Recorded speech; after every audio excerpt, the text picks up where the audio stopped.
China eastern کا شمار چین کی 3 بڑی فضائی کمپنیوں میں ہوتا ہے۔ سیفٹی ریکارڈ کے اعتبار سے اسے دنیا کی بہترین اور محفوظ ایئر لائنز میں سے ایک کہا جا سکتا ہے۔ چائنا ایسٹرن کی فلائٹ نمبر MU5735 جس نے 21 مارچ 2022 کو مقامی وقت کے مطابق 1:11 پر اڑان بھری۔ اس نے 3:11 پر گانگزو ایئرپورٹ پہنچنا تھا۔ بوئنگ 737-800 جس پر 123 مسافر اور عملے کے 9 افراد سوار تھے، اس میں لگ بھگ 1 گھنٹے تک سب کچھ معمول کے مطابق تھا۔ طیارہ 29,100 فٹ کی بلندی پر اڑ رہا تھا کہ اچانک ناک کے بل کسی میزائل کی طرح چین کے صوبہ گوانگشی میں نیچے آ گرا اور تباہ ہو گیا۔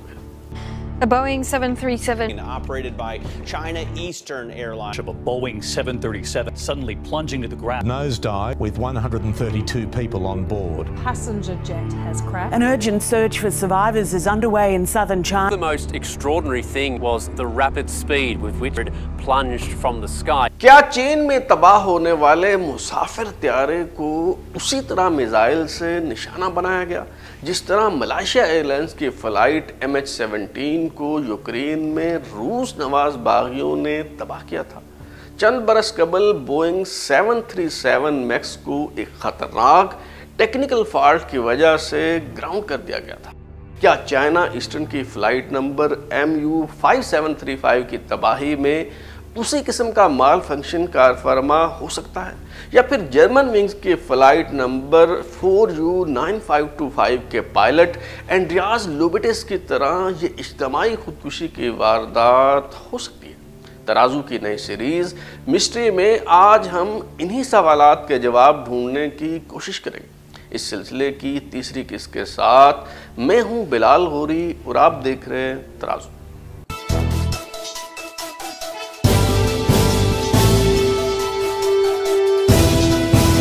چائنا ایسٹرن ایئر لائن کا مسافر طیارہ جو 29,000 فٹ کی بلندی پر تھا اچانک نیچے آنا شروع ہوا تو محض 3 منٹ میں 3,225 فٹ کی بلندی پر آ گیا۔ UTC یعنی کوارڈینیٹڈ یونیورسل ٹائم کے حساب سے جب 6:22 ہو رہے تھے تو فلائٹ ریڈار 24 نے آخری بار اس پرواز کا ڈیٹا ظاہر کیا۔ اگر آپ چائنا ایسٹرن کی پرواز کا الٹیٹیوڈ گراف دیکھیں تو معلوم ہوتا ہے کہ 10 سیکنڈ کے لیے MU5735 کی نوز ڈائیو کا سلسلہ تھم گیا اور بوئنگ 737-800 نے ایک بار پھر اوپر جانا شروع کیا، کم و بیش 1,000 فٹ کی مزید بلندی حاصل کی۔ لیکن اس کے بعد ایک بار پھر یہ مسافر طیارہ ناک کے بل گرنے لگا اور کچھ ہی دیر میں گر کر تباہ ہو گیا۔ یہ سب کچھ اتنی جلدی ہوا کہ پائلٹ کو مے ڈے کال کرنے کی مہلت بھی نہ ملی۔ چائنا ایسٹرن کے مسافر طیارے کے گرنے کی فوٹیج میں دیکھا جا سکتا ہے کہ جہاز کسی میزائل یا راکٹ کی طرح نیچے گر رہا ہے۔ دنیا بھر کے ایویشن ایکسپرٹ حیران ہیں کہ آخر ہوا کیا ہے، کیونکہ جہاز کبھی بھی یوں نوز ڈاؤن پوزیشن میں نہیں گرتا۔ چائنا ایسٹرن کے مسافر طیارے کا ایک بلیک باکس تو مل گیا ہے، مگر دوسرے کی تلاش کا سلسلہ جاری ہے۔ 2 دن بعد ملبے سے ڈھونڈا گیا بلیک باکس اس قدر خراب حالت میں تھا کہ ماہرین یہ معلوم نہیں کر سکے کہ آیا یہ کاکپٹ وائس ریکارڈر ہے یا پھر flight data recorder. Black box صحیح حالت میں ہوا تو اس سے معلوم ہو سکے گا کہ آخری لمحات میں کیا ہوا۔ تاہم ابھی تک سرکاری سطح پر کوئی ایسا اشارہ نہیں دیا گیا جس سے معلوم ہو سکے کہ MU5735 کی تباہی کا سبب کیا تھا، لیکن مختلف نوعیت کے خدشات ظاہر کیے جا رہے ہیں۔ جو ممکنہ تھیوریز سامنے آ رہی ہیں ان میں سے ایک یہ بھی ہے کہ جس طرح 17 جولائی 2014 کو ملائیشیا ایئر لائن کی فلائٹ نمبر 17 کو یوکرینی باغیوں نے میزائل سے مار گرایا، چینی مسافر طیارے کو بھی شاید اسی طرح نشانہ بنایا گیا ہو۔ آسٹریلوی ایویشن ایکسپرٹ نیل ہینسفورڈ نے اسی طرف اشارہ کیا ہے۔ It's likely when you go through the causes, it's been hit in flight with military ordnance, or there's been a pilot intervention or a collision. And the only one I can make similar was the MH17 shot down over Ukraine by the Russian sympathizers.